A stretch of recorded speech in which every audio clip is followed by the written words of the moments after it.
I am in a forest above the Rogue River, and I'm just kind of exploring through here, trying to find different plant resources and different things that I think would be interesting for a video. And I found my first subject.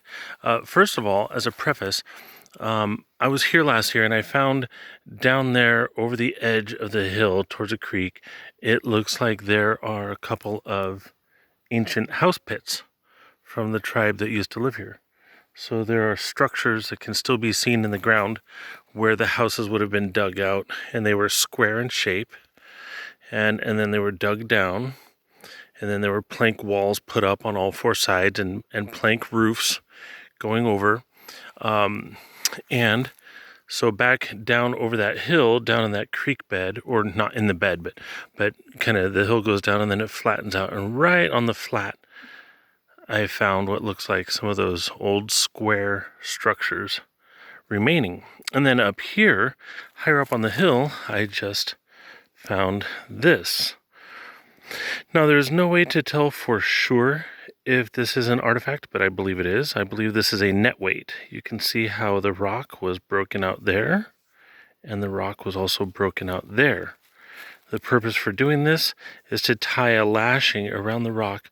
The lashing would go all the way around both sides, and these provide the attachment points where the string or the rope would not slip, and so the rock would stay solid.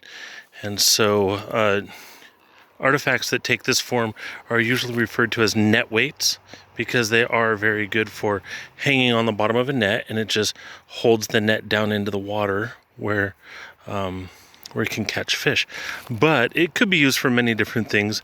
Any kind of a weight that needs to be tied on the end of a string to, for many different purposes. But even though I am high up above the Rogue River, it could still be a net weight. If it is indeed a net weight, then what that would indicate is that there would be more house pits around here somewhere, more dwelling places where someone would have been using a net or net weight down at the river, which is probably a half mile from here, maybe a quarter mile. Anyway, so they would have been using these tools down at the river, but they would have brought the tools up to their homes up in the forest for keeping, along with all the other tools that they owned.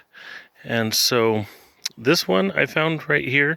If there's one, there's more than likely more, because usually net weights come, there would be a lot of weights attached to the bottom of a net.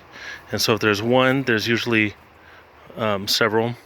I'll show you the profile of it real quick. There's that broken out end. And the other broken out end. Anyway, so just some clues to the past. I'm going to leave this here. It's in some disturbed ground anyway. There's kind of an old road bed.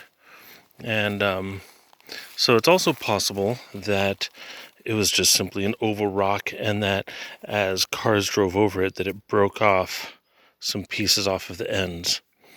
However, knowing that there's already a cultural site within 100 or 200 yards, it would not surprise me at all if this is indeed a net weight. So I just thought that I would share that. Can't prove that it is, just because the amount of disturbance and the possibility that it has been impacted by other activities. But I believe the fact that two opposite ends were broken off, there's no damage on any of the other edges. I believe that this is indeed a net weight that is a remnant of the ancient village that used to exist here.